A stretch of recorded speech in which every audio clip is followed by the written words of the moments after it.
दोस्तों पिछले एक साल से हम सुन रहे हैं कि डॉलर की मोनोपोली खत्म हो रही है। डी डॉलराइजेशन का फेज बहुत एक्सेलरेट कर रहा है। गोल्ड स्टैंडर्ड वापस आ रहा है। डिफरेंट कंट्रीज डॉलर बेस से डाइवर्सिफाई कर रही हैं। आप लोगों ने भी ये पढ़ा होगा कि end of dollar is very near. तो आज हम समझते हैं कि इन सब का मतलब क्या होता है, कि कैसे एक कंट्री की करेंसी की डेथ होती है, और क्या हमने हिस्ट्री में ऐसा देखा है कि किसी कंट्री की करेंसी बिल्कुल वर्थलेस हो गई हो। अगर ऐसा होता भी है तो किन स्टेजेस से कंट्री की करेंसी गुजरती है, किन सिम्टम्स को देख के आप पता लगा सकते हो कि करेंसी क्राइसिस में है। तो आओ समझते हैं इस वीडियो में कि हिस्ट्री में कौन कौन सी करेंसीज हैं जिसमें हमें क्राइसिस देखने को मिले हैं, और क्यों हर बार जब भी किसी करेंसी की डेथ होती है तो वो सेम ही पैटर्न फॉलो करती है। तो आज मैं आपको बताऊंगा, वो पैटर्न समझाऊंगा हिस्टोरिकल कॉन्टेक्स्ट से, उसके बाद कि क्या डॉलर में भी हमें सेम पैटर्न देखने को मिल रहा है। मैं हूं आपका host Aditya Gupta. So let's begin.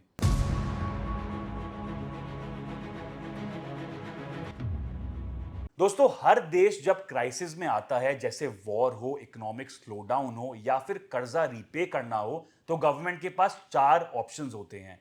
पहला होता है खर्चा कम कर दो, पर इससे सोशल अनरेस्ट की प्रॉब्लम हो सकती है।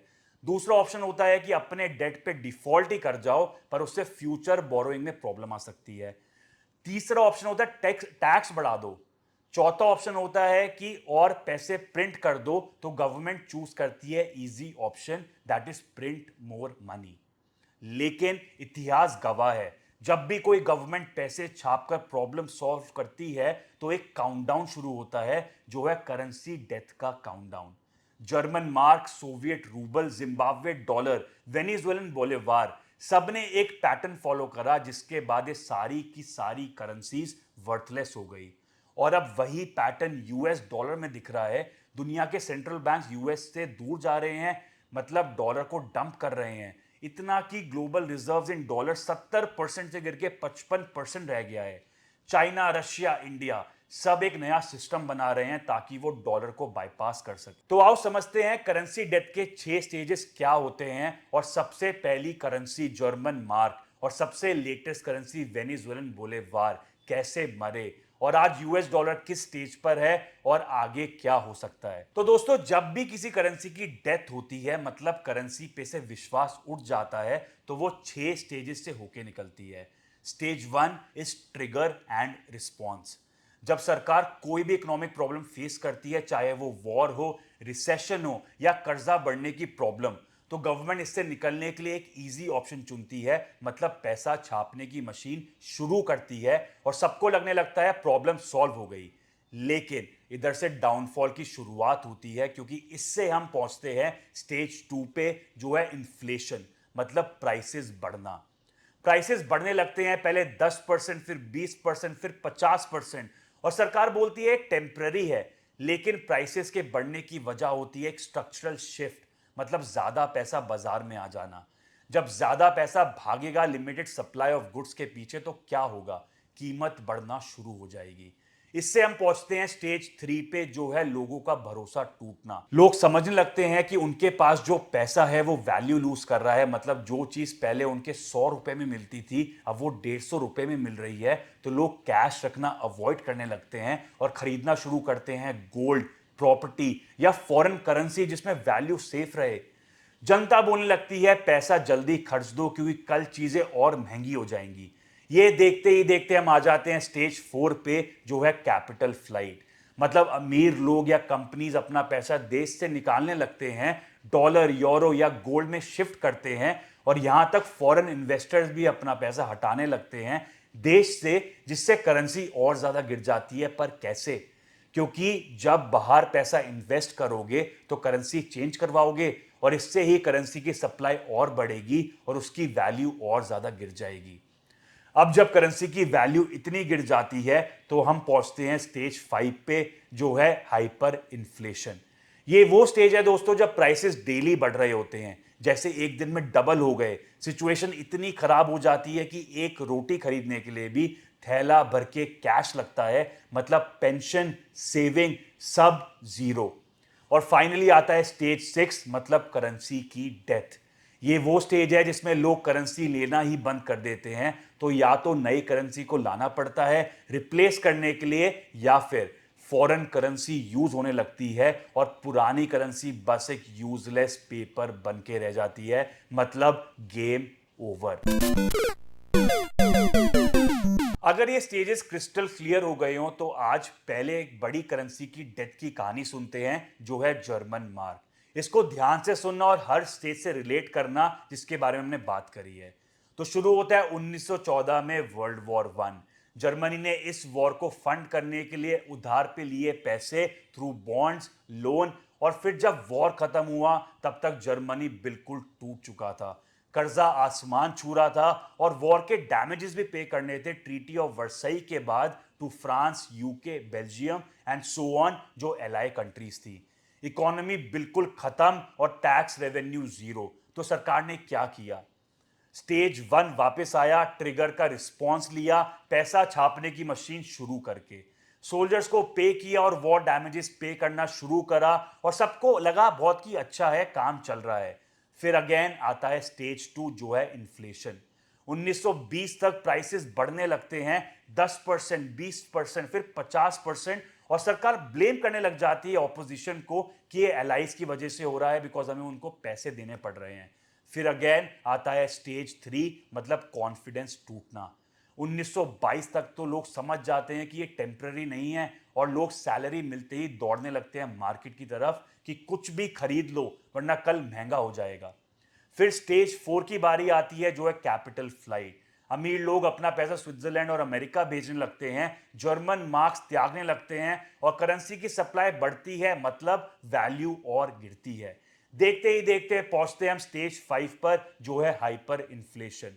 1923 में एक यूएस डॉलर की वैल्यू होती है 4 trillion German mark. I repeat, 4 trillion German mark. एक ब्रेड की कॉस्ट होती है 200 बिलियन मार्क।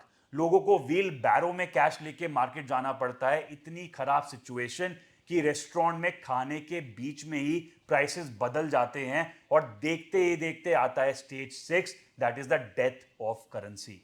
नवंबर 1923 में मार्क मर जाता है। तो जैसे हमने डिस्कस करा था कि या तो नया नोट लाया जाएगा या फिर फॉरेन करेंसी यूज होने लगेगी, तो सरकार नया नोट लाती है in the form of रेंटन mark.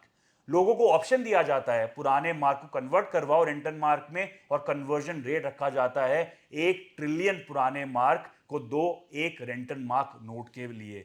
मतलब सोच के देखो, मिडिल क्लास वाइप्ड आउट और सेविंग्स, पेंशन, सब कुछ जीरो। सिमिलर पैटर्न फॉलो होता है दोस्तों for Soviet rouble, Zimbabwe dollar and Venezuela bolivar. बस एक डिफरेंस है फॉर वेनेजुएला बोलेवार कि अभी तक बोलेवार को सरकार ने रिप्लेस नहीं किया with a new note. Rather 99.9% transaction आज की डेट में भी डॉलर में होती है। तो दोस्तों अब सवाल यह है कि क्या ऐसा फेट डॉलर में भी देखने को मिलेगा? यूएस डॉलर किस स्टेज पर है? चलो इसको भी देखते हैं स्टेज बाय स्टेज। पहला स्टेज, ट्रिगर और रिस्पॉन्स। 2008 के ग्लोबल फाइनेंशियल क्राइसिस के बाद और 2020 के कोविड के बाद जो ट्रिगर्स थे, अमेरिका ने ट्रिलियन ऑफ डॉलर्स प्रिंट करे। अगर मैं आपको M2 मनी सप्लाई के हिसाब से बताऊं, पहले समझते हैं M2 क्या है। M2 एक वेरिएबल है जो किसी भी इकोनॉमी के मनी सप्लाई को मेजर करता है, और मनी सप्लाई ये बताती है कि कितना नया पैसा प्रिंट किया जा रहा है। तो अप्रैल 2015 में M2 was about 11.9 trillion dollars, और अर्ली 2025 में M2 is eight 21.5 trillion dollars, और ये रिप्रेजेंट करता है रफली 80% increase in money supply in last 10 years.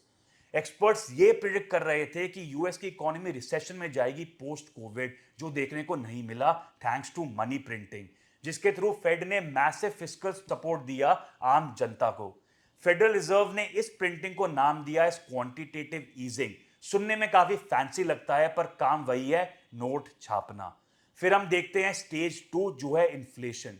दोस्तों यूएस का toleration level of inflation is just 2%, जो 2021-22 में 9% तक गया, और गवर्नमेंट ने बोला टेम्पररी है because of Russia Ukraine war, supply chain disrupt हो गई है जिसकी वजह से प्राइसेस बढ़े हैं। सब चीजों को ब्लेम करा, लेकिन असली reason was printing more notes. फिर आता है स्टेज 3, कॉन्फिडेंस इरोड होना। अब लोगों का ट्रस्ट टूट रहा है, गोल्ड बाइंग रिकॉर्ड हाई पे है, क्रिप्टो और रियल एस्टेट यूएस के लोगों को एक सेफ जोन लगने लगा है और सब समझ रहे हैं डॉलर अब स्लोली वैल्यू लूज कर रहा है। Currently in case of dollar we are at stage 4 which is capital flight. ये वही स्टेज है जहां smart money moves out. China ने $1 ट्रिलियन से अपने यूएस बॉन्ड $700 बिलियन तक गिरा दिए। रशिया ने तो अपने डॉलर रिजर्व जीरो कर दिए। ब्रिक्स कंट्रीज एक नया पेमेंट सिस्टम बना रही है ताकि डॉलर यूज ही ना करना पड़े। इंडिया रशिया रुपी में ट्रेड कर रहे हैं, सऊदी चाइना युआन में ट्रेड कर रहे हैं। सऊदी जैसी कंट्री जो अभी तक सिर्फ डॉलर एक्सेप्ट कर रही थी, अब वो युआन एक्सेप्ट कर रही है। ग्लोबल रिजर्व्स देखें तो डॉलर का शेयर 73% से गिर के 55% हो गया है। तो दुनिया चुपचाप से डॉलर से बाहर निकल रही है और इसी से घबरा के यूएसए ने पास किया जीनियस एक्ट। जो देश पिछले 2-3 साल से क्रिप्टो को एक स्कैम बता रहा था, अब उसी को स्टेबल कॉइन के रूप में एम्ब्रेस कर रहा है, क्योंकि यूएस नोस की उसके ट्रेजरीज के बायर्स ही नहीं बचे और स्टेबल कॉइन्स को ट्रेजरीज से बैक कर रहा है, अपने लिए नए बायर्स बना रहा है। So what's next? अभी हाइपर इन्फ्लेशन नहीं आया, लेकिन डेट यूएस का $38 ट्रिलियन के पास है। हर साल $2 ट्रिलियन का डेफिसिट है। मतलब इतना ज्यादा खर्चा ज्यादा है as compared to the government's revenue. और अगर प्रिंटिंग चलती रही तो पैटर्न फिर से रिपीट होगा और स्टेज 5 एंड स्टेज 6 मतलब हाइपर इन्फ्लेशन और डेथ दूर नहीं है। दोस्तों, इतिहास बताता है जो देश स्टेज 4 तक पहुंचे हैं वो बचते नहीं। जर्मन मार्क सोचता था हम अलग है, जिम्बाब्वे भी और वेनेजुएला भी, लेकिन पैटर्न सबका सेम था।